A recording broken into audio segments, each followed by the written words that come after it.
When the church marries the world, it's not just flirting. It's entering agreement, alignment, and shared values. Holiness is separation unto God. Holiness isn't weirdness, legalism, or isolation. It's simply belonging to God, set apart for His purpose, His voice, His ways.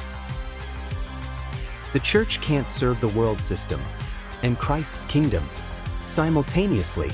One covenant will always push the other out. The world offers comfort. Holiness demands consecration. The world says, blend in, be different. Holiness says, be transformed.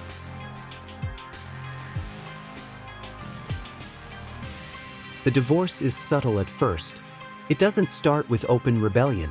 It starts with softening convictions, redefining sin, replacing scripture with sentiment, trading power for popularity, choosing relevance over reverence. By the time the church realizes what happened, the covenant with holiness has already been quietly dissolved. Holiness isn't a burden. It's the church's birthright. When the church returns to holiness, it returns to power, clarity, and spiritual authority. When the church marries the world, it divorces holiness. That single sentence reads like a warning siren, in an age where the lines between sacred and secular grow thinner by the day.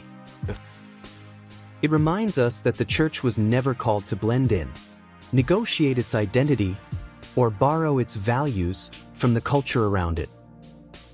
From Genesis to Revelation, God's people have always been marked by one distinguishing feature: holiness, a life set apart unto Him. Not strange, not elitist, not self-righteous, simply His. But when the church begins to court the world's approval, something subtle and dangerous happens. The shift is rarely loud or dramatic. It begins with softened convictions, redefined boundaries, and a desire to be accepted rather than transformed. The world applauds relevance, but heaven honors reverence. The world rewards compromise, but God rewards consecration. And every time the church trades its distinctiveness for cultural compatibility, it loses the very power that makes it the church. Holiness is not a relic of the past or a legalistic burden. It is the church's inheritance, the atmosphere where God's presence is felt, His voice is clear, and His people walk in spiritual authority.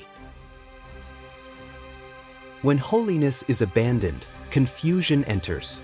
When holiness is restored, clarity returns. The church does not influence the world by becoming like it, but by being different from it, by shining, not blending.